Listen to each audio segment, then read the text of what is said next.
아닙니다. 김명석 교수 30년 부부도 한순간에 무너지는 절대 하면 안 되는 말 5가지. 부부관계 은퇴 후 삶 저는 40년을 한 사람과 살았습니다. 젊었을 때는 사랑이 모든 것을 해결해 줄 줄 알았습니다. 밤새 이야기해도 지루하지 않았고 장다툼 뒤에도 금방 웃었고 상대가 세상에서 가장 특별한 사람이라고 믿었습니다. 아닙니다. 그런데 결혼 10년이 지나니 대화가 줄었습니다. 20년이 지나니 침묵이 익숙해졌습니다. 30년이 지나니 같은 집에 살면서도 각자의 방에서 각자의 시간을 보내는 날이 많아졌습니다. 저는 이것이 자연스러운 것이라고 생각했습니다. 오래된 부부는 다 그러한 것이라고, 사랑은 시간이 지나면 변하는 것이라고 스스로 위로했습니다. 아닙니다. 그런데 여러분, 저는 오래 살면서 한 가지 충격적인 사실을 발견했습니다. 부부 관계가 식어가는 가장 큰 원인은 시간이 아니었습니다. 세월이 흘러서 사랑이 식는 것이 아니었습니다. 부부 사이를 무너뜨린 것은 시간이 아니라 말이었습니다. 정확히 말하면 매일 반복되는 특정한 말들이었습니다. 아닙니다. 저는 주변에서 30년, 40년을 함께한 부부가 어느 날 갑자기 등을 돌리는 것을 여러 번 봤습니다. 밖에서 보면 갑자기처럼 보이지만 안에서는 이미 수천 번의 말이 관계를 갈아먹고 있었습니다. 한마디가 상처를 주고 그 상처 위에 또 한마디가 쌓이고 그 위에 또 쌓이고 10년, 20년이 지나면 그 상처는 산이 됩니다. 아닙니다. 그리고 어느 날 그 산이 무너지면서 관계가 함께 무너집니다. 저는 한 모임에서 60대 부부를 봤습니다. 아내가 무언가를 이야기하고 있었는데 남편이 한마디 했습니다. 당신은 맨날 그래, 말을 좀 짧게 해. 아내 얼굴이 순간 굳었습니다. 입을 다물었습니다. 그 후로 그 모임에서 아내는 한마디도 하지 않았습니다. 저는 그 장면을 보면서 생각했습니다. 아닙니다. 저 한마디가 처음은 아닐 것이다. 아마 수백 번, 수천 번 반복된 말일 것이다. 그리고 저 아내의 침묵 속에는 수십 년의 상처가 쌓여 있을 것이다. 이것이 이상한 것입니다. 우리는 직장 동료에게는 말을 조심합니다. 친구에게도 말을 가립니다. 처음 만난 사람에게는 더욱 예의 바르게 말합니다. 그런데 유독 배우자에게는 말을 함부로 합니다. 아닙니다. 가장 가까운 사람이니까, 가장 편한 사람이니까, 다 알아들을 거니까. 이것이 부부관계의 가장 위험한 착각입니다. 가까우니까 말을 편하게 해도 된다는 착각. 편하다는 것과 함부로 한다는 것은 완전히 다릅니다. 편함은 안정감이고 함부로 함은 무시입니다. 미국 워싱턴 대학의 심리학자 존 가트먼 교수는 40년간 부부관계를 연구했습니다. 아닙니다. 그는 3,000쌍 이상의 부부를 관찰하면서 놀라운 발견을 했습니다. 이혼하는 부부와 행복한 부부의 차이는 얼마나 많이 싸우느냐가 아니었습니다. 차이는 평소에 어떤 말을 하느냐에 있었습니다. 가트먼 교수는 부부의 일상 대화를 15분만 관찰하면 그 부부의 이혼 여부를 약 94%의 정확도로 예측할 수 있었습니다. 비밀은 간단했습니다. 아닙니다. 무너지는 부부에게는 4가지 독소가 있었습니다. 비난, 경멸, 방어, 담싸기. 이 4가지가 일상의 말 속에 스며들면 아무리 오래된 부부도 무너졌습니다. 한국통계청의 2024년 조사에 따르면 혼인기간 20년 이상 황혼이혼이 전체 이혼의 약 38%를 차지하고 있습니다. 10년 전에 약 26%에서 급격히 증가한 수치입니다. 아닙니다. 30년, 40년을 함께한 부부가 왜 이제 와서 갈라서는 것일까요? 많은 전문가들은 그 오랜 기간 축적된 언어적 상처를 꼽습니다. 한 번의 큰 싸움이 아니라 매일 반복되는 작은 말들이 관계를 서서히 침식시킨 것입니다. 퇴계이황 선생은 이렇게 말씀하셨습니다. 부부는 천하의 대륜이며 인간관계의 시작이다. 시작이 바르지 않으면 끝도 바르지 않다. 아닙니다. 저는 이 말을 곱씹을 때마다 생각합니다. 부부관계는 모든 관계의 뿌리입니다. 이 뿌리가 썩으면 가정이 흔들리고 가정이 흔들리면 노년의 행복은 무너집니다. 그리고 그 뿌리를 썩게 만드는 것은 거창한 사건이 아니라 매일 무심코 내뱉는 말 한마디입니다. 아닙니다. 오늘 저는 여러분과 함께 30년 부부도 한순간에 무너뜨릴 수 있는 절대 해서는 안 되는 5가지 말을 살펴보려 합니다. 이것은 단순한 말조심의 문제가 아닙니다. 이것은 부부의 생존에 관한 문제입니다. 노후의 행복에 관한 문제입니다. 남은 시간을 따뜻하게 보내느냐, 차갑게 보내느냐를 결정하는 문제입니다. 이 5가지 말은 특별한 말이 아닙니다. 아닙니다.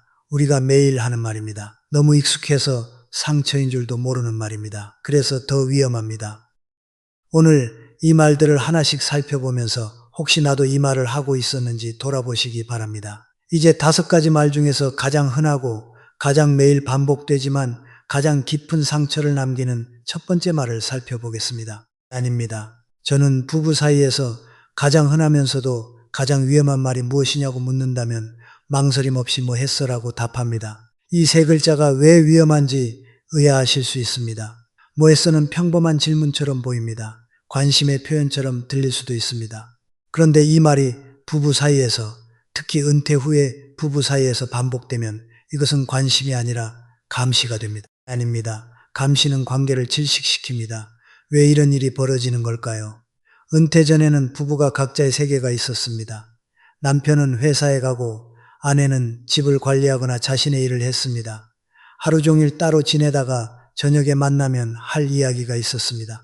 서로의 하루가 궁금했습니다. 그런데 은퇴하면 달라집니다. 24시간을 같은 공간에서 보냅니다. 아닙니다. 상대가 뭘 하는지 다 보입니다. 그런데도 물어봅니다. 어디 갔다 왔어? 누구 만났어? 뭐 했어? 이 질문들이 처음에는 관심이었을 수 있습니다. 하지만 매일 반복되면 상대에게는 보고하라는 명령으로 들립니다. 실제로 이런 장면들이 매일 벌어집니다. 아내가 잠깐 마트에 다녀왔습니다. 현관문을 열자마자 남편이 묻습니다. 아닙니다. 어디 갔다 왔어? 뭐 샀어? 왜 이렇게 오래 걸렸어? 아내는 장을 보고 온 것뿐인데 마치 어디 다녀왔는지 보고하는 느낌이 듭니다. 아내는 속으로 생각합니다. 나는 이 사람의 부하 직원이 아닌데. 남편이 오래된 친구와 전화를 합니다. 전화를 끊자마자 아내가 묻습니다. 누구야, 무슨 이야기했어? 언제 만나기로 했어? 아닙니다. 남편은 친구와 근황을 나눈 것뿐인데 신문 받는 느낌이 듭니다. 아내가 동네 모임에 남편이 또 묻습니다. 거기서 뭐 했어? 누가 써? 무슨 이야기했어? 아내는 모임을 즐기고 온 기분이 사라지고 마치 시험 문제를 푸는 것 같은 기분이 듭니다. 남편이 산책을 다녀왔습니다. 아내가 묻습니다. 아닙니다. 어디까지 갔어? 왜 이렇게 늦었어? 누구 만났어? 남편은 그냥 바람을 쐬고 온 것인데 왜 이렇게 해명해야 하는지 답답합니다. 주말에 아내가 오랜만에 친구를 만나겠다고 합니다. 남편이 묻습니다. 꼭 가야 해? 몇 시에 와? 어디서 만나? 아내는 허락을 구하는 것 같아 자존심이 상합니다. 남편이 서재에서 책을 읽고 있습니다. 아내가 들어와서 묻습니다. 아닙니다. 뭐 하고 있어? 뭐 읽어? 언제까지 거기 있을 거야? 남편은 혼자만의 시간이 사라진 느낌이 듭니다. 우리는 이 모든 질문들이 관심이라고 생각합니다. 그런데 상대는 감시라고 느낍니다. 관심과 감시의 차이는 종이 한 장입니다. 그런데 그 종이 한 장이 관계를 결정합니다. 아닙니다. 미국 로체스터 대학의 심리학자 에드워드 대시 교수는 자기결정 이론을 통해 인간의 3가지 기본 욕구를 제시했습니다. 자율성, 유능감, 관계성. 이 중에서 부부관계에서 가장 먼저 침해당하는 것이 자율성입니다. 뭐 했어라는 질문이 반복되면 상대는 자신의 행동을 스스로 결정할 수 없다고 느낍니다. 자율성이 침해되면 무력감이 옵니다. 무력감은 분노로 변합니다. 아닙니다. 분노가 표출되면 싸움이 되고 분노가 억압되면 침묵이 됩니다. 어느 쪽이든 관계는 나빠집니다. 한국가족학회 24년 연구에서도 이를 확인할 수 있습니다. 은퇴 후 부부 중 배우자에게 일상적으로 행동을 보고해야 한다고 느끼는 비율이 약 47%에 달했으며 이 그룹의 결혼 만족도는 그렇지 않은 그룹에 비해 약 39% 낮았습니다. 아닙니다. 뭐 했어라는 질문이 관계의 만족도를 직접적으로 떨어뜨리고 있었습니다. 여러분, 뭐 했어라는 말이 반복되면 상대의 마음속에서 이런 일이 일어납니다. 먼저 상대는 자신이 감시당하고 있다고 느낍니다. 감시당하면 자유가 사라진다고 느낍니다. 자유가 사라지면 답답합니다. 답답하면 그 공간에서 벗어나고 싶어집니다. 벗어나고 싶으면 혼자만의 시간을 더 찾습니다. 아닙니다. 혼자만의 시간이 늘어나면 상대는 더 불안해집니다. 불안하면 더 많이 묻습니다. 더 많이 물으면 더 감시당한다고 느낍니다. 이것이 감시의 악순환입니다. 물으면 물을수록 상대 멀어지고 멀어질수록 더 물어보게 됩니다. 혹시 나도 배우자에게 매일 뭐 했어를 반복하고 있었던 건 아닐까? 혹시 나의 관심이 상대에게는 감시로 느껴지고 있었던 건 아닐까? 아닙니다. 상대가 나와 함께 있으면서도 숨이 막히는 느낌을 받고 있었던 건 아닐까. 저는 한 분의 이야기를 기억합니다. 60대 초반에 은퇴한 남편이 집에서 지내기 시작하면서 아내의 모든 행동을 질문하기 시작했습니다. 어디가 누구 만나? 뭐해? 왜 이렇게 늦어? 처음에 아내는 남편이 외로워서 그러는 거라고 이해했습니다. 아닙니다. 그런데 1년이 지나자 아내는 외출이 두려워졌습니다. 나갔다 오면 반드시 신문이 있으니까요. 이 지나자 아내는 친구 모임을 그만뒀습니다. 나가면 돌아와서 설명하는 게 더 피곤했기 때문입니다. 3년이 지나자 아내는 남편과의 대화 자체를 피하기 시작했습니다. 대화하면 또 질문이 시작될 테니까요. 아닙니다. 결국 두 사람은 같은 집에 살면서 거의 대화하지 않는 사이가 됐습니다. 남편은 왜 아내가 말을 안 하는지 몰랐습니다. 자기는 관심을 가진 것 뿐이었으니까요. 그렇다면 우리는 어떻게 질문해야 할까요? 저는 감시의 질문을 관심의 질문으로 바꾸라고 권합니다. 어디 갔다 왔어 대신 오늘 밖에 나갔더니 기분이 좀 나아졌어. 아닙니다. 이 말은 상대의 외출을 추궁하는 것이 아니라 상대의 기분을 살피는 것입니다. 추궁은 벽을 세우지만 살핌은 문을 엽니다. 누구 만났어 대신 좋은 시간 보냈어, 즐거웠어. 이 말은 만난 사람의 정체를 캐는 것이 아니라 상대의 경험에 관심을 보이는 것입니다. 정체를 캐면 방어하지만 경험에 관심을 보이면 자발적으로 이야기합니다. 아닙니다. 뭐 하고 있어 대신 나 심심한데 같이 뭐 할까? 이 말은 상대를 감시하는 것이 아니라 함께하고 싶다는 표현입니다. 감시는 거리를 만들지만 함께하자는 제안은 가까움을 만듭니다. 왜 이렇게 늦었어 대신 다녀왔구나. 오늘 좀 재밌었어. 이 말은 시간을 추궁하는 것이 아니라 돌아온 것을 환영하는 것입니다. 아닙니다. 추궁은 외출을 꺼리게 만들지만 환영은 돌아오고 싶게 만듭니다. 꼭 가야 대신 즐겁게 보내고 와 나도 좀 쉴게. 이 말은 허락을 구하게 하는 것이 아니라 서로의 자유를 존중하는 것입니다. 허락은 상하 관계를 만들지만 존중은 동반자 관계를 만듭니다. 감시의 말과 관심의 말의 차이는 작습니다. 그러나 그 작은 차이가 관계의 방향을 결정합니다. 아닙니다. 감시하면 상대가 숨고 관심을 보이면 상대가 다가옵니다. 부부의 대화에서 가장 중요한 것은 무엇을 묻느냐가 아니라 어떤 마음으로 묻느냐입니다. 가트먼 교수는 이렇게 말했습니다. 행복한 부부는 상대의 세계를 향한 문을 항상 열어두고 무너지는 부부는 상대의 세계를 통제하려 한다. 저는 여기에 한마디를 더합니다. 아닙니다. 관심은 문을 여는 것이고 감시는 문에 자물쇠를 꺼는 것입니다. 자물쇠를 꺼는 순간 상대의 마음도 잠깁니다. 이제 다음으로는 5가지 말 중에서 가장 짧지만 상대의 자존감을 가장 깊이 파괴하는 말을 살펴보겠습니다. 저는 부부 사이에서 상대의 자존감을 가장 깊이 파괴하는 말이 무엇이냐고 묻는다면 단연코 그것도 못해라고 답합니다. 아닙니다. 이 5글자는 짧습니다. 1초면 뱉을 수 있습니다. 그런데 이 1초가 상대의 마음에 남기는 상처는 수년이 지나도 사라지지 않습니다. 그것도 못해라는 말은 단순한 불만의 표현이 아닙니다. 이 말의 진짜 의미는 이것입니다. 당신은 무능하다. 당신은 이 정도도 할 수 없는 사람이다. 당신은 내 기대에 못 미치는 사람이 아닙니다. 이것이 상대의 귀에 들리는 소리입니다. 나이가 들면 못하는 것이 늘어납니다. 젊었을 때는 무거운 것도 들고 높은 곳도 올라가고 복잡한 일도 처리했습니다. 그런데 60대 시대 때가 되면 몸이 따라주지 않습니다. 아닙니다. 눈이 침침해서 작은 글씨가 안 보이고 손이 떨려서 정필한 작업이 어렵고 기억력이 약해져서 자꾸 잊어버리고 체력이 떨어져서 금방 피곤해집니다. 이것은 자연스러운 노화입니다. 누구에게나 오는 것입니다. 그런데 가장 가까운 사람인 배우자가 이 자연스러운 변화를 무능으로 규정하면 상대는 무너집니다. 늙는 것이 죄가 됩니다. 아닙니다. 실제로 이런 장면들이 매일 벌어집니다. 남편이 설거지를 했습니다. 그런데 접시 하나에 기름이 남아 있습니다. 아내가 말합니다. 이것 좀 봐. 이것도 제대로 못해. 남편은 나름대로 열심히 한 것입니다. 그런데 한 점의 기름이 전체의 노력을 지웁니다. 남편은 속으로 생각합니다. 내가 해봤자 뭐하나 어차피 잘했다는 소리 못 듣는데. 아닙니다. 다음부터 설거지를 안 합니다. 아내가 스마트폰으로 뭔가를 하려 합니다. 잘 안 됩니다. 남편에게 물어봅니다. 남편이 말합니다. 이런 간단한 것도 못해. 여기 이거 누르면 되잖아. 아내는 도움을 구한 것입니다.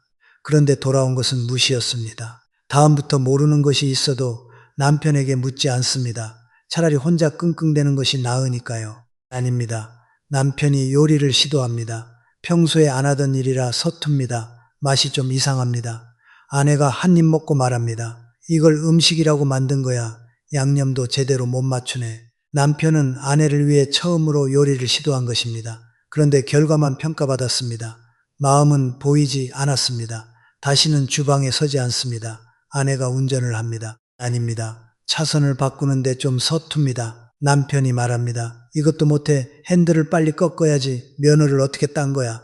아내는 운전이 두려워집니다. 두려움이 쌓이면 아예 운전대를 잡지 않습니다. 이동의 자유가 사라집니다. 남편이 손주에게 스마트폰으로 사진을 보내려 합니다. 잘 안 됩니다. 아내가 말합니다. 아이고, 그것도 못 보내. 내가 할게. 아닙니다. 남편은 자기가 할 수 있는 일이 하나 더 사라진 느낌이 듭니다. 우리는 이 모든 순간에 그것도 못해라는 말을 무심코 합니다. 그리고 이 말이 상대를 조금씩 작게 만듭니다. 미국 텍사스 대학의 심리학자 크리스틴 네프 교수는 자기 연민 연구에서 흥미로운 발견을 했습니다. 아닙니다. 가까운 사람으로부터의 무시는 낯선 사람으로부터의 무시보다 자존감에 약 3배 더 큰 타격을 줍니다. 배우자의 그것도 못해는 직장 상사의 그것도 보다 훨씬 아픕니다. 왜냐하면 배우자는 세상에서 가장 나를 잘 아는 사람이고 그 사람이 나를 무능하다고 판단한 것은 곧 진짜 무능하다는 확인처럼 느껴지기 때문입니다. 아닙니다.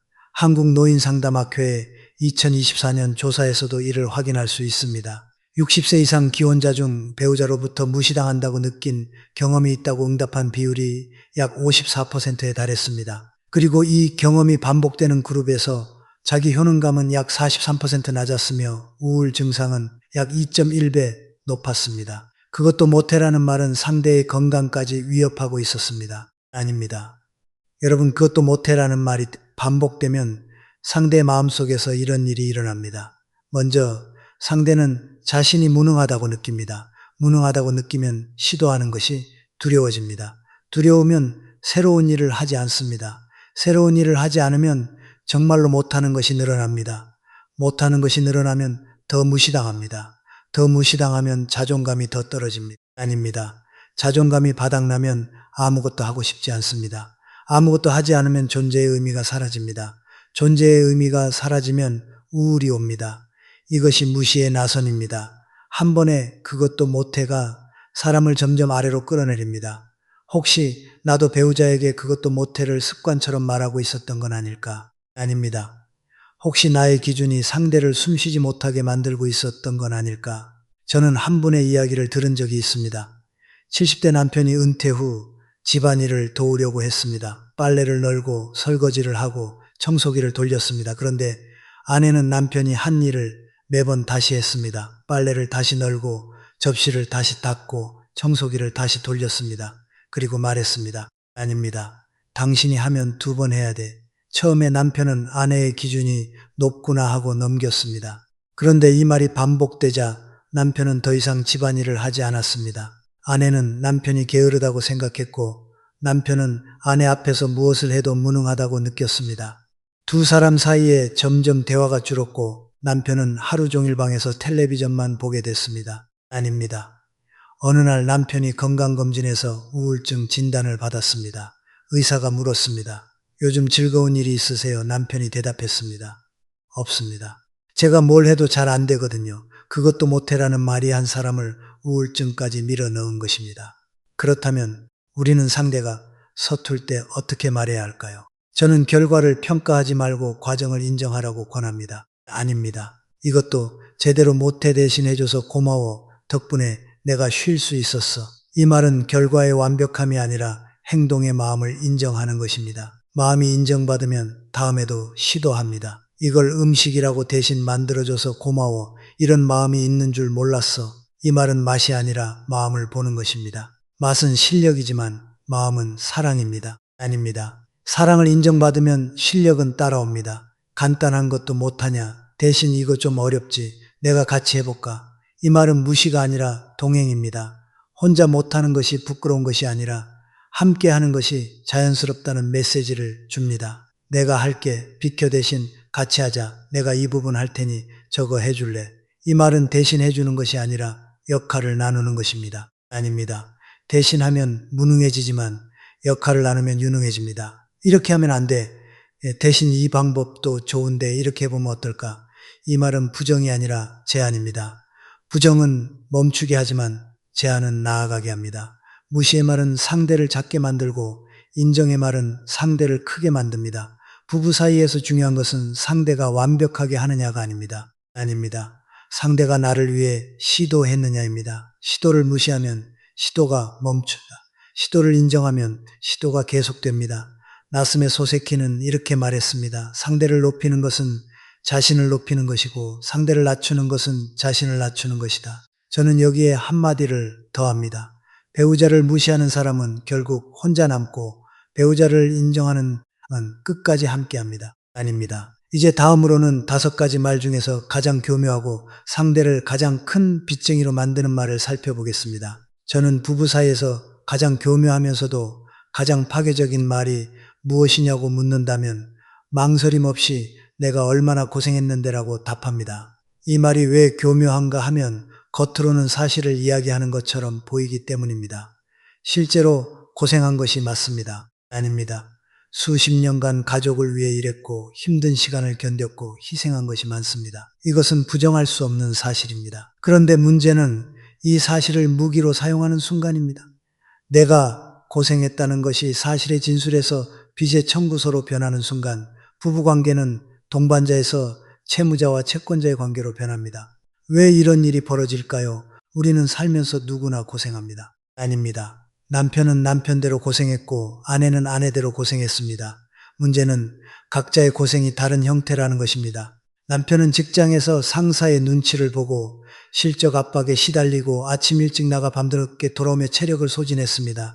아내는 집에서 아이를 키우고 집안 살림을 하고 시댁 관계를 감당하고 보이지 않는 감정 노동을 했습니다. 둘 다 고생한 것은 같습니다. 아닙니다. 그런데 각자 자기의 고생만 보입니다. 상대의 고생은 보이지 않습니다. 보이지 않으니 인정하지 않습니다. 인정하지 않으니 내가 더 고생했다가 됩니다.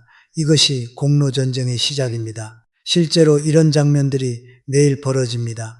은퇴한 남편이 소파에 앉아 있습니다. 아내가 설거지를 하면서 말합니다. 아닙니다. 나는 평생 이 집에서 살림만 했어. 내가 얼마나 고생했는데 당신은 소파에만 앉아 있어. 남편은 속으로 생각합니다.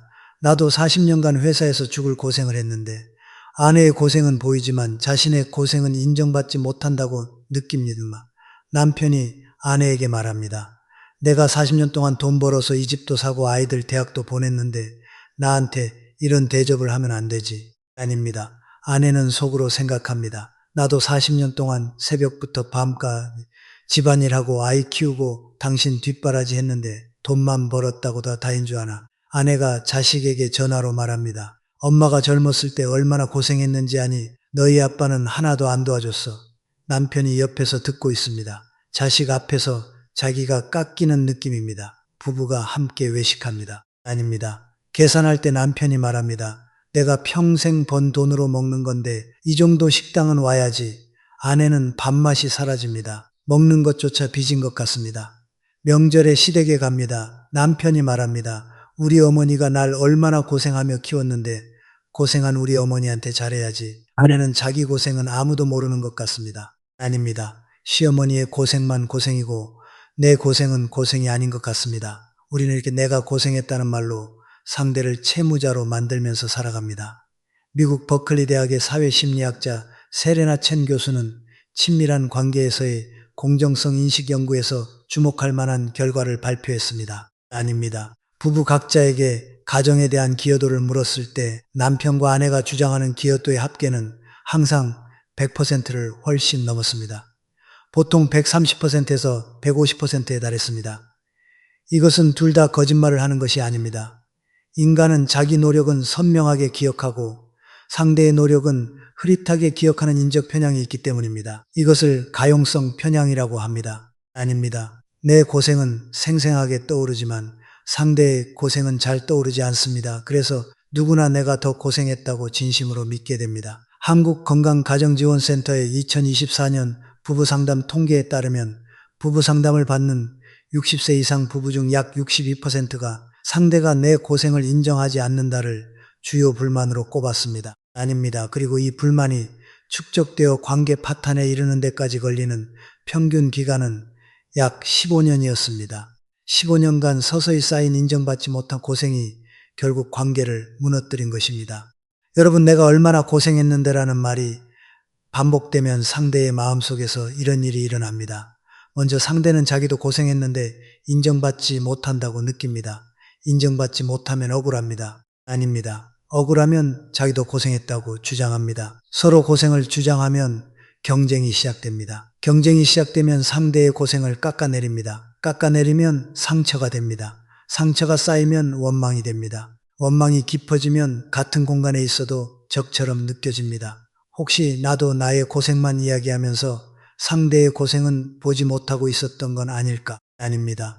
혹시 나도 사랑을 빚으로 바꾸고 있었던 건 아닐까? 상대가 나와 함께한 시간을 고마움이 아니라 빚으로 느끼고 있었던 건 아닐까? 저는 한 분의 이야기를 기억합니다. 60대 후반의 부부가 40년 결혼 생활 끝에 별거를 시작했습니다. 이유를 물었을 때 아내가 이렇게 말했습니다. 남편은 평생 자기가 돈 벌어서 이 집을 만들었다고 했어요. 아닙니다. 맞아요. 돈을 번 것은 남편이에요.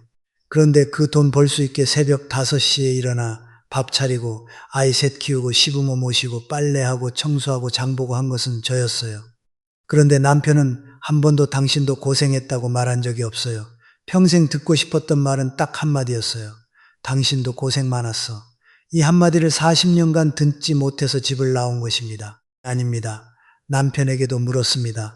남편은 어리둥절했습니다. 나는 열심히 일했고 가족을 위해 모든 것을 바쳤는데 왜 떠나는 건지 모르겠다고 했습니다. 자기 고생만 보였던 것입니다. 아내의 40년 고생은 당연한 것으로 여겨졌던 것입니다. 그렇다면 우리는 고생에 대해 어떻게 이야기해야 할까요? 아닙니다. 저는 고생을 무기로 쓰지 말고 서로의 고생을 인정하는 말로 바꾸라고 권합니다. 내가 얼마나 고생했는데 대신 우리 둘 다 많이 힘들었지 여기까지 온 게 대단하다. 이 말은 고생을 경쟁이 아니라 공유로 바꾸는 것입니다. 공유된 고생은 연대가 됩니다. 내가 번 돈으로 대신 당신이 집을 지켜줬으니까 내가 밖에서 일할 수 있었어. 아닙니다. 이 말은 공을 독점하지 않고 나누는 것입니다. 나눈 공은 감사가 되고 독점한 공은 빚이 됩니다. 당신은 편하게 살았잖아. 대신 나와 다른 방식으로 고생했을 거야. 미안하다. 이 말은 보이지 않는 고생을 인정하는 것입니다. 인정은 치유의 시작입니다.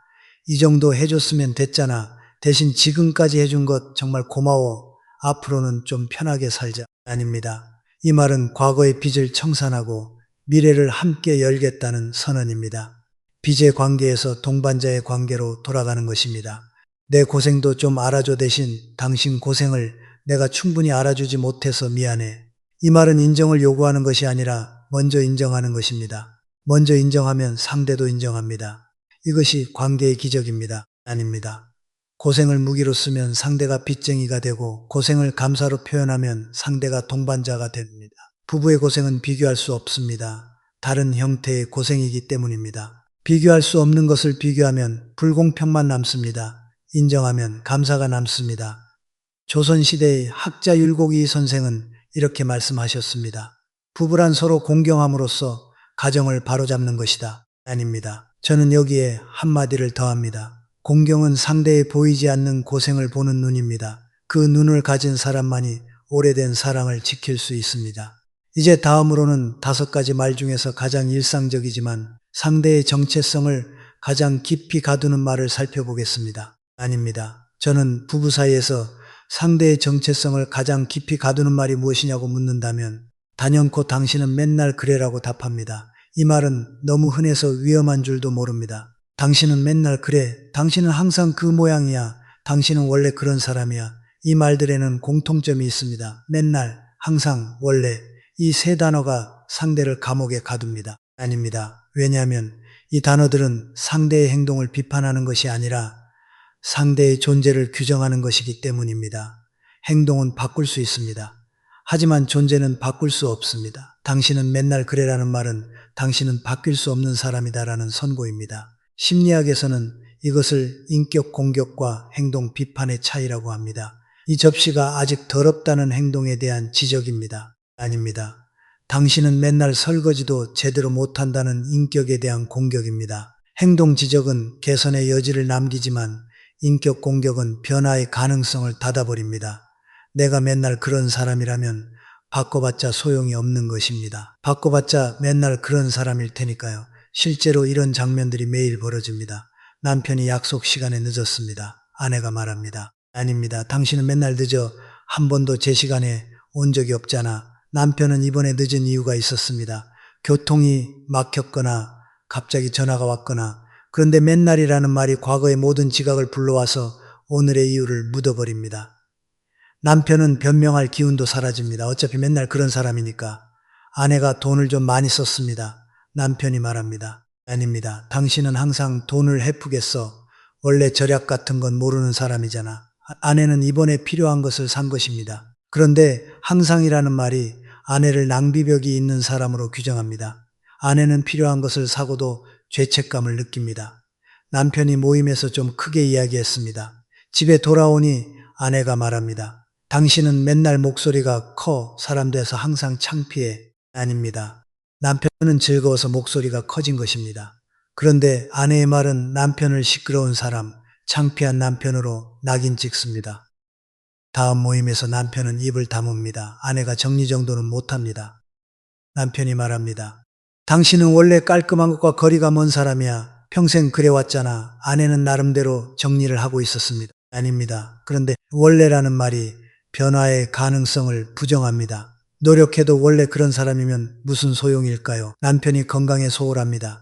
아내가 말합니다. 당신은 맨날 몸 관리 안 하잖아. 항상 그래서 병이 나는 거야. 남편은 자기가 아픈 것도 자기 잘못이 된 느낌입니다. 아파서 위로받고 싶었는데 돌아온 것은 비난입니다. 아닙니다. 우리는 이 모든 순간에 맨날 항상 원래라는 말로 상대를 특정한 사람으로 규정합니다. 그리고 그 규정이 상대를 진짜 그런 사람으로 만들어갑니다. 미국 스탠퍼드 대학의 심리학자 캐럴 드웨 교수는 성장 마인드셋과 고정 마인드셋 연구에서 놀라운 발견을 했습니다. 아닙니다. 너는 머리가 좋구나라고 말하면 아이는 실패를 두려워하게 되고, 노력을 많이 했구나라고 말하면 아이는 도전을 즐기게 됩니다. 이것은 아이에게만 적용되는 것이 아닙니다. 부부 사이에서도 마찬가지입니다. 당신은 맨날 그래라고 말하면 상대는 고정된 사람이 됩니다. 이번에 좀 아쉬웠지라고 말하면 상대는 성장할 수 있는 사람이 됩니다. 아닙니다. 말이 사람을 가두기도 하고 풀어주기도 합니다. 한국가정법원의 2024년 이혼 사유 분석에서도 이를 확인할 수 있습니다. 성격 차이를 이혼 사유로 꼽은 부부 중 약 71%가 구체적 불만을 물었을 때 상대가 나를 특정한 사람으로 규정하며 변화를 인정하지 않았다고 응답했습니다. 낙인이 관계를 끝내고 있었습니다. 아닙니다. 여러분, 당신은 맨날 그래라는 말이 반복되면 상대의 마음속에서 이런 일이 일어납니다. 먼저 상대는 나는 이런 사람이구나 라고 받아들입니다. 받아들이면 바꾸려는 노력이 사라집니다. 노력이 사라지면 정말로 맨날 그런 사람이 됩니다. 맨날 그런 사람이 되면 더 강한 낙인이 찍힙니다. 더 강한 낙인이 찍히면 자기 자신을 포기합니다. 아닙니다. 포기하면 관계에서 감정을 거둡니다. 감정을 거두면 같은 집에 살아도 타인이 됩니다. 타인이 되면 관계의 이유가 사라집니다.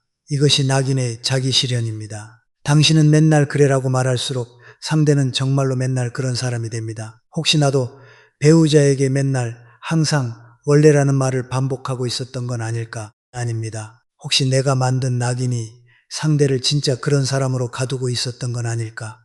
저는 한 분의 이야기를 들은 적이 있습니다. 60대 아내가 남편에게 30년간 당신은 맨날이라는 말을 들었습니다. 당신은 맨날 정리를 못해. 당신은 맨날 요리가 그 모양이야. 당신은 맨날 사람 눈치를 못 봐. 아내는 처음에는 바꿔보려고 노력했습니다. 아닙니다. 더 깔끔하게 정리하고 새로운 요리를 시도하고 사람들 앞에서 더 조심했습니다. 그런데 남편은 여전히 당신은 맨날이라고 했습니다. 아내의 변화를 보지 않았습니다. 5년이 지나자 아내는 노력을, 어차피 맨날 그런 사람이니까. 10년이 지나자 아내는 자기가 정말로 그런 사람이라고 믿게 됐습니다. 아닙니다. 나는 정리도 못하고 요리도 못하고 눈치도 없는 사람이야. 아내의 자존감은 바닥이 됐습니다. 어느 날 딸이 어머니에게 물었습니다. 엄마, 요즘 왜 이렇게 기운이 없어? 아내가 대답했습니다. 아빠 말이 맞아. 나는 원래 아무것도 못하는 사람이야. 딸은 충격을 받았습니다. 어머니가 자기 자신을 포기한 것입니다. 아닙니다. 30년간의 맨날이 한 사람의 정체성을 완전히 무너뜨린 것입니다. 그렇다면 우리는 상대에게 불만이 있을 때 어떻게 말해야 할까요? 저는 사람을 규정하지 말고 상황을 말하라고 권합니다. 당신은 맨날 늦어 대신 오늘은 좀 늦었네. 무슨 일이 있었어? 이 말은 사람이 아니라 오늘의 상황을 말하는 것입니다. 아닙니다. 사람을 규정하면 변명이 나오고 상황을 물으면 설명이 나옵니다. 당신은 항상 돈을 헤프게 써 대신 이번에 좀 많이 쓴 것 같은데 같이 한번 정리해 볼까? 이 말은 비난이 아니라 제안입니다. 비난은 방어를 만들지만 제안은 협력을 만듭니다. 당신은 원래 그런 사람이야 대신 이번에는 좀 아쉬웠어. 다음에는 같이 해보자. 아닙니다. 이 말은 고정이 아니라 가능성을 여는 것입니다. 고정하면 멈추지만 가능성을 열면 움직입니다. 당신은 맨날 그 모양이야. 대신 요즘 좀 힘든 거 아니야. 내가 도울 일 있어. 이 말은 비판이 아니라 관심입니다. 비판은 적을 만들지만 관심은 편을 만듭니다. 평생 안 변했잖아. 대신 우리 둘 다 변한 것도 있고 안 변한 것도 있지. 천천히 같이 맞춰가자. 아닙니다. 이 말은 일방적 규정이 아니라 쌍방적 인정입니다. 인정은 변화의 출발점입니다. 낙인의 말은 사람을 감옥에 가두고 가능성의 말은 사람을 감옥에서 꺼냅니다. 부부 사이에서 가장 위험한 것은 상대를 특정한 사람으로 규정하는 것입니다. 사람은 변합니다. 오래 함께한 사람도 변합니다. 그런데 맨날이라는 말은 그 변화를 보지 못하게 합니다. 아닙니다. 변화를 보지 못하면 같은 사람과 50년을 산 것이 아니라 같은 낙인과 50년을 산 것이 됩니다. 독일의 철학자 마르틴 부버는 이렇게 말했습니다. 사람을 있는 그대로 대하면 그는 그대로 머물 것이고 될 수 있는 모습으로 대하면 그는 그 모습이 될 것이다. 저는 여기에 한마디를 더합니다. 아닙니다. 맨날 그래라고 말하는 사람은 과거에 사는 사람이고 달라질 수 있어라고 말하는 사람은 미래를 함께 사는 사람입니다. 이제 마지막으로 5가지 말 중에서 가장 소리 없지만 관계에 가장 치명적인 상처를 남기는 것을 살펴보겠습니다. 저는 부부 관계에서 가장 치명적인 것이 무엇이냐고 묻는다면 망설임 없이 말 없는 침묵이라고 답합니다. 아닙니다. 이것은 엄밀히 말하면 말이 아닙니다. 말을 하지 않는 것입니다. 그런데 저는 이것을 5가지 중 가장 마지막에 놓았습니다. 왜냐하면 침묵은 앞에 4가지 말이 만들어낸 최종 결과이기 때문입니다. 감시의 말이 반복되면 상대는 입을 닫습니다. 무시의 말이 반복되면 상대는 시도를 멈춥니다. 공로의 말이 반복되면 상대는 대화를 피합니다. 아닙니다. 낙인의 말이 반복되면 상대는 감정을 거둡니다. 이 모든 것의 끝에 침묵이 있습니다. 침묵은 원인이 아니라 결과입니다. 그리고 이 결과가 관계의 마지막 숨을 끊습니다. 여러분은 혹시 이런 경험이 있으신지요? 같은 집에 사는데 하루 종일 대화가 없습니다. 아침에 일어나서 각자 밥을 먹고 각자 텔레비전을 보고 각자의 방에서 각자의 시간을 보냅니다. 아닙니다. 밥 먹어, 나 나갔다 올게, 불 꺼, 이 정도가 하루의 전부입니다. 이것은 평화가 아닙니다. 이것은 관계의 사망입니다. 싸우는 부부는 아직 살아있는 부부입니다. 싸운다는 것은 아직 상대에게 기대가 있다는 뜻이고 기대가 있다는 것은 아직 관심이 있다는 뜻입니다. 그런데 침묵하는 부부는 기대를 포기한 부부입니다. 관심을 거둔 부부입니다. 아닙니다. 이것이 침묵이 싸움보다 위험한 이유입니다. 실제로 이런 장면들이 너무 많습니다.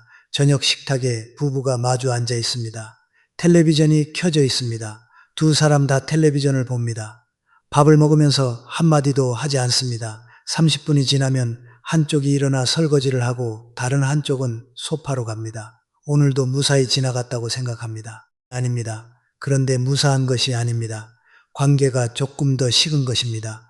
아내가 무언가를 이야기하려 합니다. 남편은 하고 대답합니다. 고개를 끄덕이지만 눈은 스마트폰을 보고 있습니다.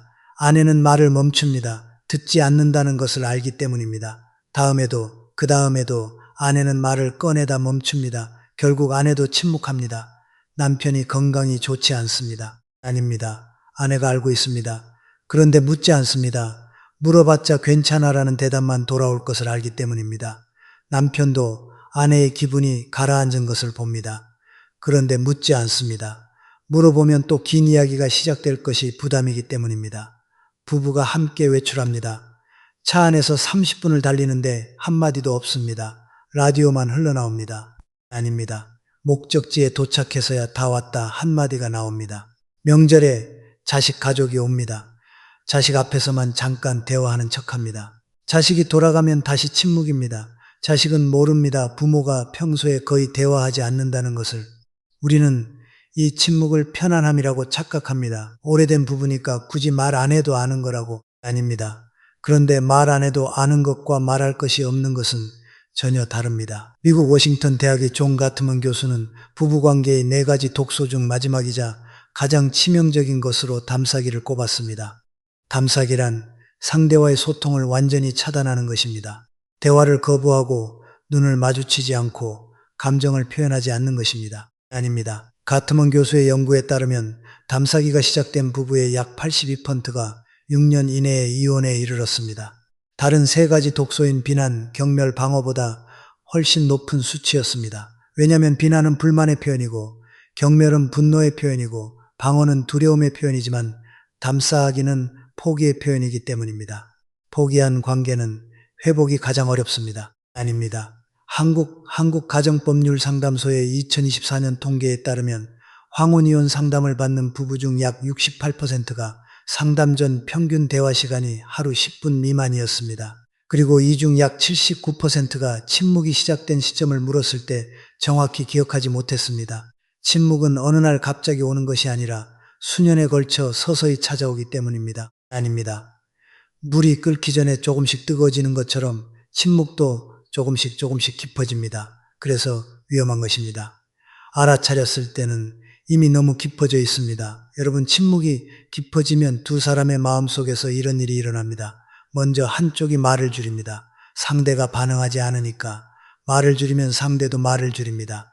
둘 다 말을 줄이면 대화의 근육이 약해집니다. 아닙니다. 대화의 근육이 약해지면 무슨 말을 해야 할지 모르게 됩니다. 모르면 더 안 합니다. 더 안 하면 서로의 내면이 보이지 않습니다. 내면이 보이지 않으면 상대가 낯설어집니다. 낯설어지면 같은 집에 사는 타인이 됩니다. 타인이 되면은 외로움이 찾아옵니다. 이것이 가장 잔인한 외로움입니다. 아닙니다. 혼자 사는 사람의 외로움보다 곁에 사람이 있는데 느끼는 외로움이 더 아픕니다. 혹시 우리 부부도 대화가 줄어들고 있었던 건 아닐까? 혹시 편안한 침묵이라고 생각한 것이 실은 포기의 침묵이었던 건 아닐까? 혹시 상대가 말을 걸고 싶었는데 내가 반응하지 않아서 포기한 것은 아닐까? 저는 한 분의 이야기를 기억합니다. 아닙니다. 70대 부부가 같은 집에서 살면서 5년간 거의 대화하지 않았습니다. 처음에는 작은 다툼이었습니다. 남편이 무심한 말을 했고 아내가 서운해했고 남편이 사과하지 않았고 아내가 침묵했습니다. 남편도 침묵했습니다. 하루가 지나고 일주일이 지나고 한 달이 지났습니다. 한 달의 침묵이 쌓이자 말을 꺼내는 것이 어색해졌습니다. 아닙니다. 어색함이 쌓이자 말을 안 하는 것이 편해졌습니다. 편함이 쌓이자 말할 것이 없어졌습니다. 5년이 지났습니다. 두 사람은 같은 집에 살면서 필요한 말만 했습니다. 밥 먹어, 나 나간다, 불 꺼. 어느 날 아내가 쓰러져서 병원에 갔습니다. 남편이 병원에 와서 아내의 손을 잡았습니다. 아무 말도 나오지 않았습니다. 아닙니다. 5년간 말을 안 했더니 무슨 말을 해야 할지 정말로 몰랐습니다. 눈물만 흘렀습니다. 아내가 눈을 떴을 때 남편이 겨우 한마디 했습니다. 미안하다. 아내도 한마디 했습니다. 나도. 5년의 침묵이 병원 침대 위에서야 겨우 깨진 것입니다. 그 후 두 사람은 매일 저녁 30분씩 산책하면서 이야기하기 시작했습니다. 남편이 말했습니다. 아닙니다. 5년 동안 당신 곁에 있으면서 당신이 없는 것처럼 살았다. 그게 가장 후회된다. 그렇다면 우리는 어떻게 침묵을 깨야 할까요? 저는 거창한 대화가 아니라 작은 말 한마디부터 시작하라고 권합니다. 아무 말 없이 지나치지 말고 오늘 날씨 좋다. 같이 산책할까? 이 말은 대화의 씨앗입니다. 씨앗이 뿌려지면 대화가 자랍니다. 아닙니다.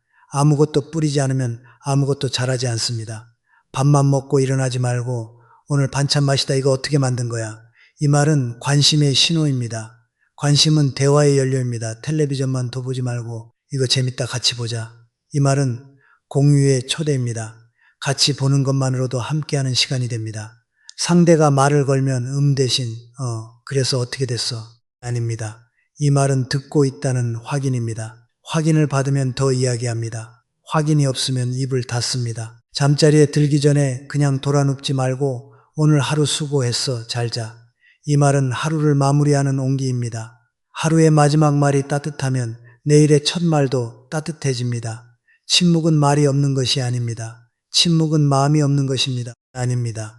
말이 없어도 마음이 있으면 눈빛이 따뜻합니다. 그런데 마음이 없으면 말이 있어도 차갑습니다. 부부의 침묵을 깨는 것은 거대한 대화가 아닙니다. 오늘 딱 한마디면 됩니다. 그 한마디가 5년의 침묵을 깰 수도 있습니다. 톨스토이는 이렇게 말했습니다. 행복한 가정은 모두 비슷하지만 불행한 가정은 저마다의 이유로 불행하다. 저는 여기에 한마디를 더합니다. 아닙니다. 행복한 부부는 매일 대화하고 불행한 부부는 매일 침묵합니다. 그리고 대화와 침묵의 차이는 딱 한마디의 용기입니다. 여기까지 5가지 말을 살펴보았습니다. 뭐 했어라는 감시말, 그것도 못해라는 무시의 말, 내가 얼마나 고생했는데라는 공로 계산의 말, 당신은 맨날 그래라는 낙인의 말, 그리고 말 없는 침묵이라는 가장 차가운 폭력. 아닙니다. 이 5가지는 모두 우리가 매일 하는 말이거나 매일 하지 않는 말입니다. 이제부터는 이 5가지 독소를 해독하는 5가지 핵심 원칙을 말씀드리겠습니다. 첫 번째 원칙은 3초 규칙입니다. 말을 내뱉기 전에 딱 3초만 멈추십시오. 이 3초가 관계를 구합니다. 우리가 배우자에게 상처를 주는 말은 대부분 생각 없이 나옵니다. 아닙니다. 반사적으로, 습관적으로 감정이 올라오는 대로 뱉습니다. 뭐 했어? 그것도 못해. 당신은 맨날 그래. 이 말들은 모두 0.5초 만에 나온 말입니다. 3초만 멈추면 이 말 대신 다른 말을 고를 수 있습니다. 미국 UCLA 신경과학자 매슈 리버먼 교수의 연구에 따르면 감정적 반응이 올라온 후 의식적으로 멈추는 데 필요한 시간은 약 3초입니다. 아닙니다. 이 3초 동안 전두엽이 활성화되어 감정을 조절할 수 있게 됩니다. 3초는 짧습니다. 그런데 이 3초가 상처를 주는 말과 상처를 치유하는 말의 차이를 만듭니다. 실천 방법은 간단합니다. 배우자에게 불만이 올라올 때 입을 열기 전에 속으로 하나, 둘, 셋을 세십시오. 셋을 세고 나서도 그 말을 하고 싶다면 최소한 어떻게 말할지를 바꿀 수 있습니다. 아닙니다. 이 3초가 30년 관계를 지킵니다. 두 번째 원칙은 하루 한마디 따뜻한 말 원칙입니다. 독소를 빼는 것만으로는 부족합니다. 영양소를 넣어야 합니다. 부부 관계의 영양소는 따뜻한 말입니다. 존 가트먼 교수의 연구에서 가장 유명한 발견은 5일 비율입니다. 행복한 부부는 부정적 상호작용 1번에 대해 긍정적 상호작용이 최소 5번 있었습니다. 아닙니다. 즉, 한 번 상처를 줬으면 5번 따뜻하게 해야 균형이 맞는 것입니다. 저는 하루에 딱 한마디만 따뜻한 말을 하시라고 권합니다. 아침에 일어나면 잘 잤어. 저녁에 밥을 먹으면 맛있다. 고마워. 외출하고 돌아오면 다녀왔구나. 반가워. 이런 작은 말 한마디가 관계의 온도를 올립니다. 처음에는 어색할 것입니다. 수십 년간 하지 않았던 말이니까요. 아닙니다. 그런데 3일만 해보십시오. 상대의 표정이 달라지는 것을 보실 것입니다. 표정이 달라지면 분위기가 달라지고, 분위기가 달라지면 대화가 달라지고, 대화가 달라지면 관계가 달라집니다.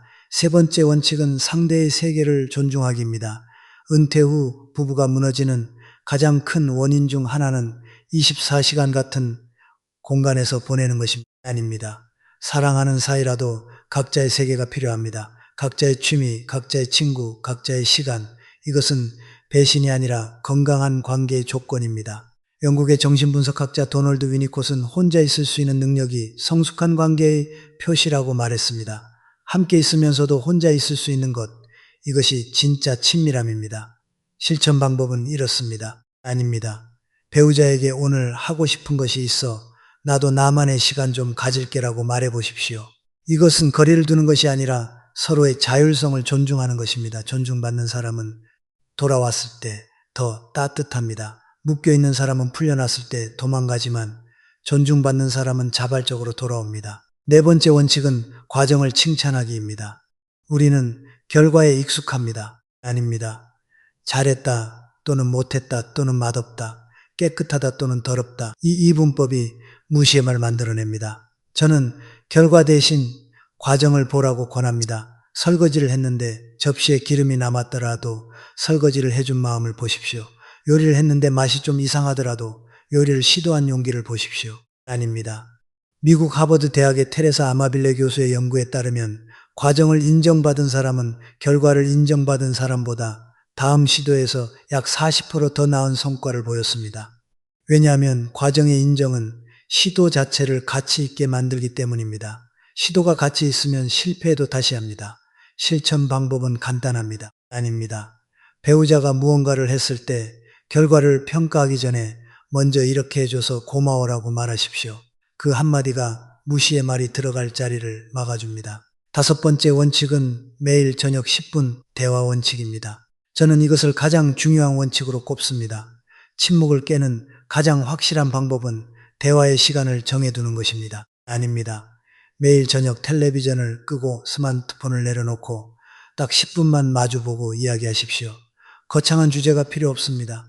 오늘 뭐가 좋았어? 오늘 좀 힘든 일 있었어? 내일 뭐 하고 싶어? 이 3가지 질문이면 충분합니다. 아닙니다. 일본의 부부관계 전문가 사토 토모히로 박사는 부부의 대화 시간이 하루 15분 이상이면 이혼 확률이 약 60% 줄어든다는 연구 결과를 발표했습니다. 15분이 어려우면 10분부터 시작하십시오. 10분이 어려우면 5분부터 시작하십시오. 중요한 것은 시간의 길이가 아니라 매일의 습관입니다. 매일 10분의 대화가 30년의 침묵을 예방합니다. 아닙니다. 오늘 저녁 배우자에게 이렇게 말해 보십시오. 우리 오늘 10분만 이야기하자. 이 한마디가 관계의 방향을 바꿀 수 있습니다. 여기까지 5가지 원칙을 말씀드렸습니다.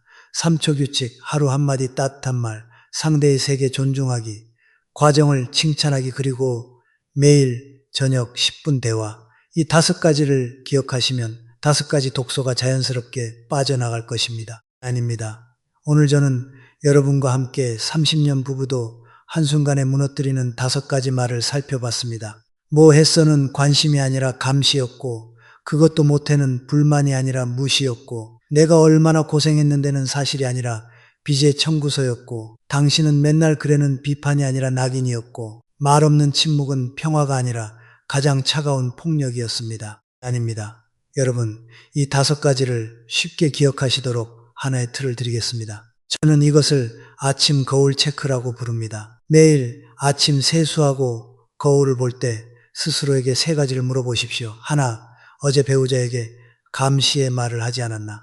둘, 어제 배우자에게 무시의 말을 하지 않았나? 셋, 어제 배우자에게 따뜻한 말을 한마디라도 했나? 아닙니다. 이 3가지 질문이 하루를 바꿉니다. 하루가 바뀌면 한 주가 바뀌고, 한 달이 바뀌고, 한 달이 바뀌면 관계가 바뀝니다. 오늘부터 딱 7일만 해보십시오. 매일 아침 거울 앞에서 3가지를 점검하고 하루에 한마디 따뜻한 말을 하고 저녁에 10분만 마주보고 이야기하십시오. 아닙니다. 월요일에는 오늘 밥 고마워, 화요일에는 요즘 괜찮아, 수요일에는 같이 산책할까, 금요일에는 미안했어, 토요일에는 함께 있어서 좋다, 일요일에는 사랑해. 7일 후 여러분의 부부관계 온도가 달라져 있을 것입니다. 밥상 위에 침묵이 줄고 거실의 대화가 늘고 잠자리에서의 온기가 돌아와 있을 것입니다. 아닙니다. 저는 한 분의 이야기를 마지막으로 드리고 싶습니다. 65세 남편이 이 5가지 말을 듣고 충격을 받았습니다. 5가지 전부 자기가 하고 있었기 때문입니다. 집에 돌아가서 아내에게 조용히 말했습니다. 당신한테 미안한 것이 많다. 내가 모르고 당신에게 상처를 많이 줬다. 아내는 처음에 의아해했습니다. 갑자기 왜 그래? 남편이 말했습니다. 아닙니다. 내가 매일 뭐 했어라고 물어본 게 감시였다는 걸 이제 알았다. 내가 그것도 못하냐고 한 말이 당신을 무시한 거였다는 걸 이제 알았다. 미안하다. 아내는 눈물이 났습니다. 40년 만에 처음 듣는 말이었기 때문입니다.